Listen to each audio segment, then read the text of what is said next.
Jake, I've talked to thousands of agents in my career here. That might be the most Jedi move I've ever heard.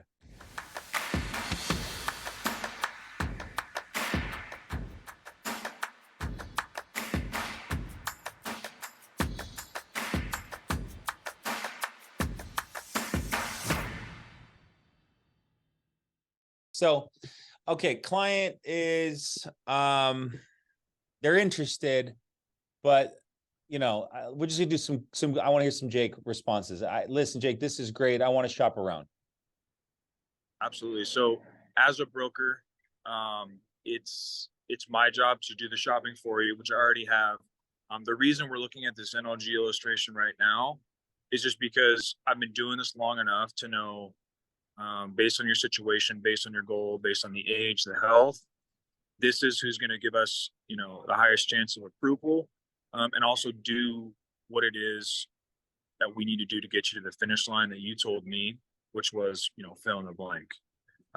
So I can appreciate, needing to think about it or want to shop around. Truthfully, shopping around with this product, it's not really, there's no real shopping around. Why? Because with the IUL, this is unlike traditional life insurance, right? With the IUL and what we want to set up for retirement, I'm not telling you how much this is going to cost. You're just telling me what your goal is, and then I can tell you, hey, this is how we can get there on terms of a monthly, payment. But it's you telling me this is what I want to pay myself down the road.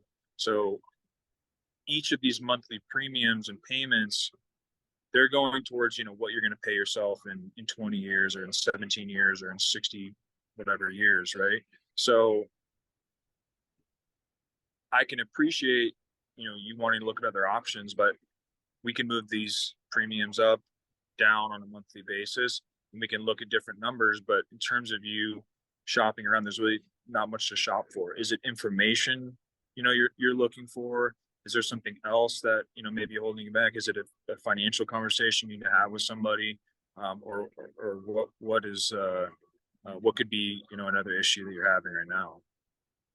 Oh, solid. Which is why at the beginning of the call, you ask them what other investments they're making, like real estate, or what. How did you frame that at the very beginning?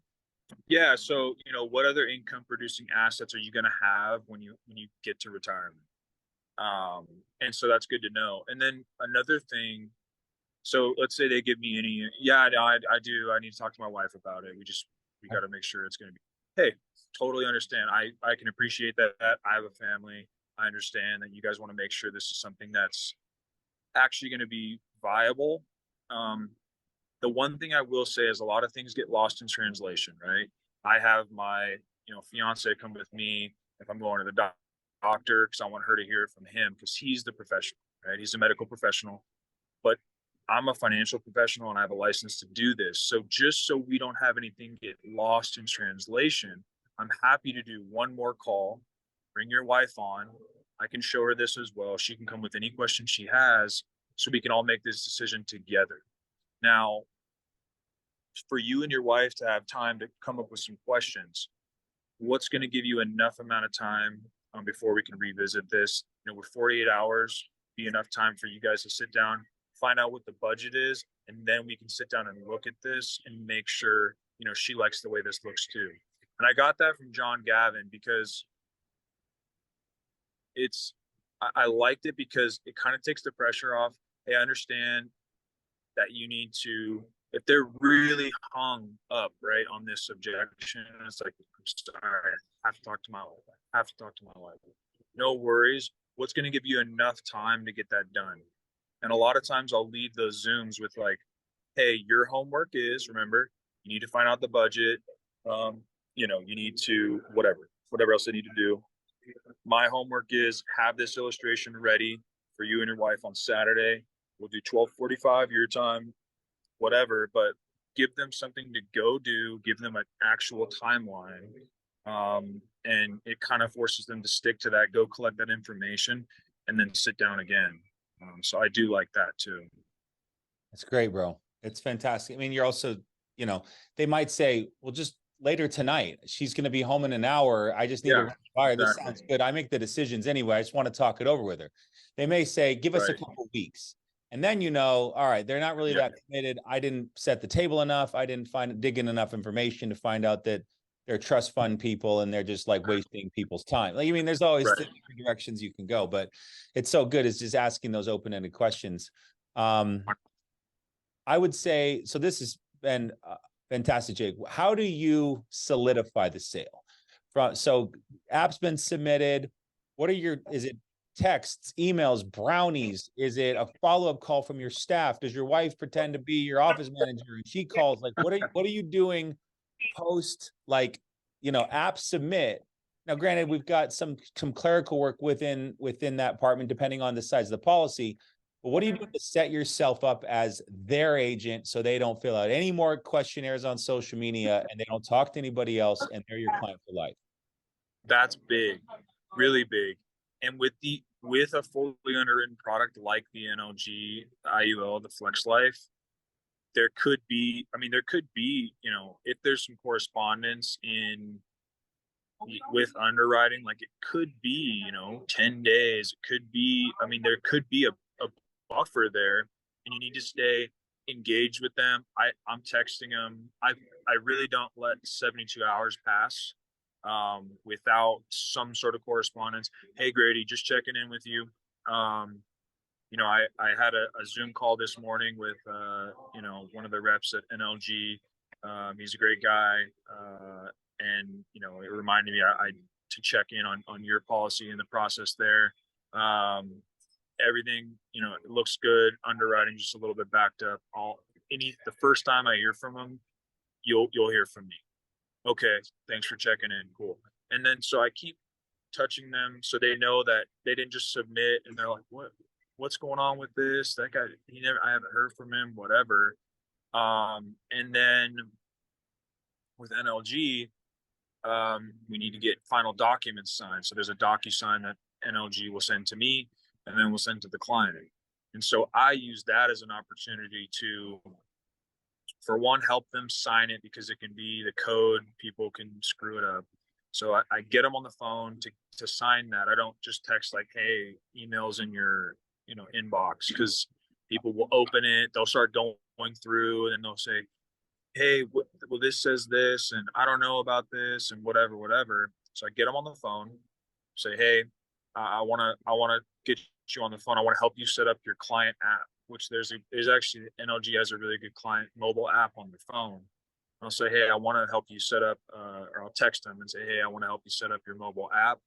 What's a good time to do that? Like I have a call on tomorrow with one of my clients who just got a policy's been issued and they sent out the DocuSign, but I want to get them on the phone to do that, which I will help them download the app and set that up and say, hey, so, you know, we need to sign the final docs before we can set up the app, because we need the policy number and we need to be signed before it'll let us create your account on the mobile app.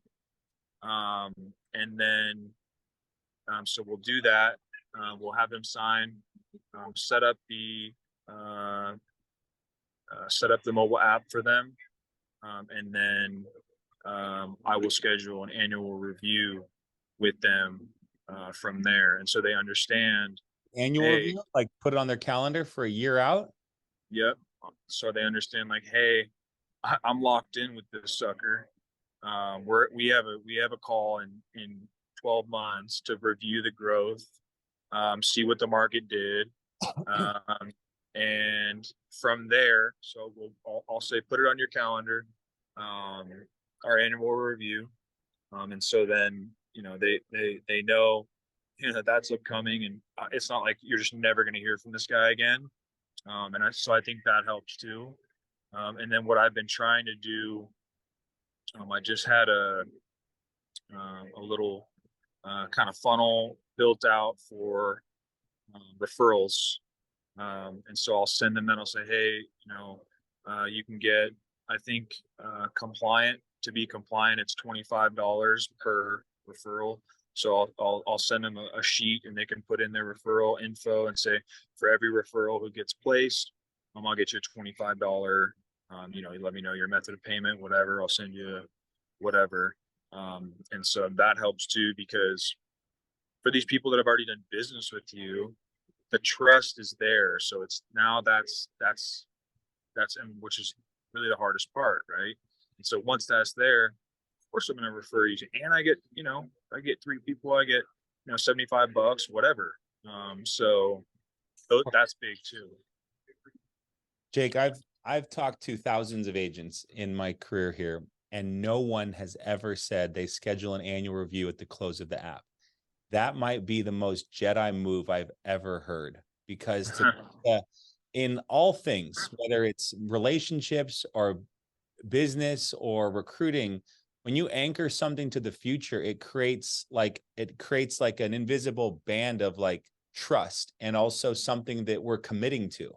Like Right. they're committed to you on that call by flipping their day timer over, or getting in their phone, or you send them a calendar invite and them accepting for 12 months out, that regardless of if they even see it for 11 and a half months, is so brilliant. Is that a Jake original? Um, Take it. It's Jake original today. Know. Jake. Well, I appreciate it. To be honest, I think what I did was I forget who I was at a Vegas lock-in in Andrew's office, which I would say to everybody, go to eat everything that you can to meet people, to learn, to hear different stuff, because you can take tidbits from everybody. But something about like a 2 or a 4 week follow-up or something.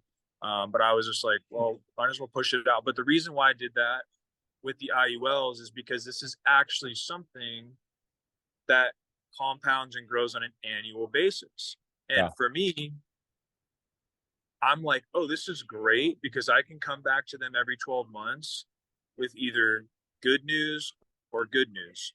We didn't lose any money because the market went down, but you didn't. You didn't lose a penny. Or, hey, the market went up 17%, your account grew 14%. Awesome. Congrats. You know, so, and I'll use that sometimes, like, just to be funny. I'll be like, I don't actually have a license to lose you any money. The reason I chose insurance was because you didn't have to be smart enough to lose people's money.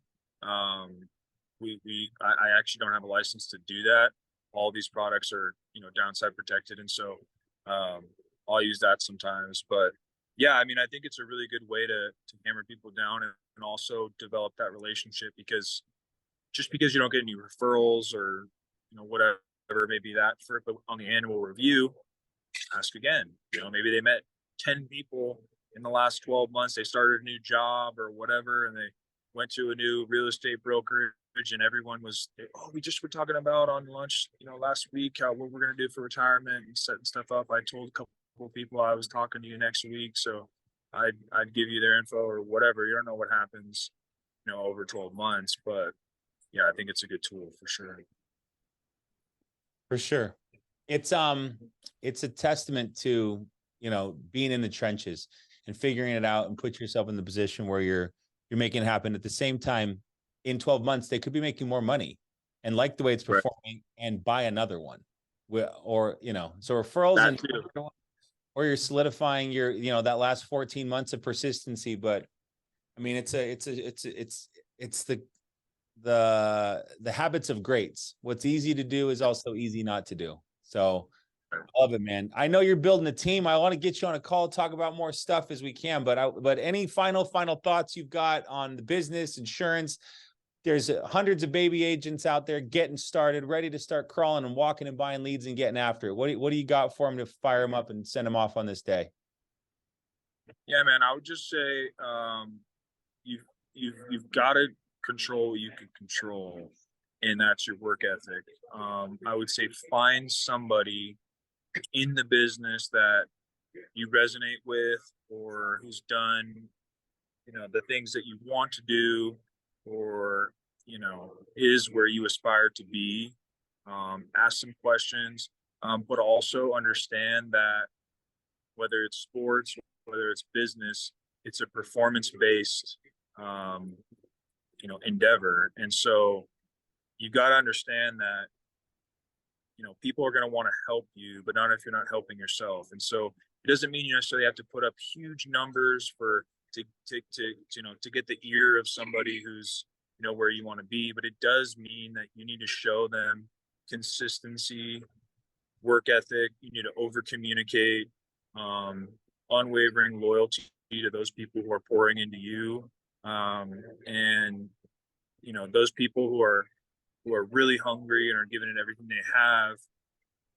Those are the people that others, and especially people that are most successful in this business, are going to want to pour into and give back to, because they see they're doing everything they possibly can to be successful, and they're controlling all the controllables. So find somebody who you can learn from, try to bring value to them in whatever way you can, and just be good to people. And I think that that'll come back to you for sure.